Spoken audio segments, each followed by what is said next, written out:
Oltre 10.000 persone e aziende letteralmente rovinate, 32 rotture arginali e ben 235 dei 753 complessivi comuni del Veneto interessati. Sono i numeri, senza dimenticare l'uomo che ha perso la vita, della terribile alluvione di Ognissanti 2010 in Veneto. Alla luce dell'autunno e di questa parte d'inverno 2016-2017, particolarmente siccitosi, fa un certo effetto vedere il faraonico bacino di laminazione in fase di realizzazione a Trissino, nord-ovest di Vicenza, dopo la creazione di un'analoga struttura a Caldogno, sud-est del capoluogo berico. È prima di tutto una questione di civiltà e dignità, ha chiosato il presidente della Regione Veneto Luca Zaia, giunto per un sopralluogo in compagnia di assessori e tecnici.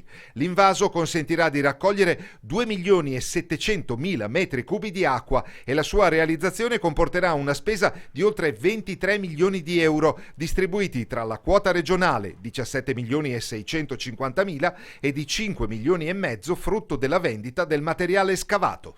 L'opera rientra in un piano Marshall, come l'ha definito Zaia, per la salvaguardia idrogeologica del territorio. Ma guardi, noi non abbiamo più bisogno di progettare nuovo asfalto, quello che abbiamo progettato e abbiamo in progettazione è sufficiente. Le vere infrastrutture oggi sono quelle di messa in sicurezza dal dissesto idrogeologico, che creano un sacco di danni, miliardi di danni ogni anno a livello nazionale e anche morti. Questo è quello che bisognerebbe fare a livello nazionale e che noi stiamo facendo per quanto possibile a livello regionale. I tempi saranno quelli, quindi fine 2017, per quanto riguarda le opere sia murarie e tutti quegli argini che sono in qualche maniera decidono lo spazio da riempire. Riusciremo a fermare già quest'anno circa 1 milione di metri cubi acqua in caso di emergenza.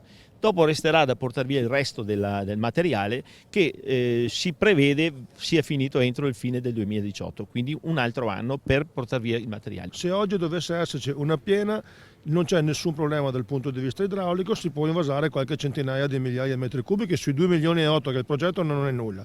Noi contiamo entro fine 2017 di quest'anno di aver completato le opere degli argini, che già oggi sono all'80%, di aver completato i manufatti in calcestruzzo. Sono 3 i manufatti, sono tutti e 3 ad oggi realizzati dal 45-50%, e di aver svuotato dei famosi 2.800.000 metri cubi di invaso circa 1 milione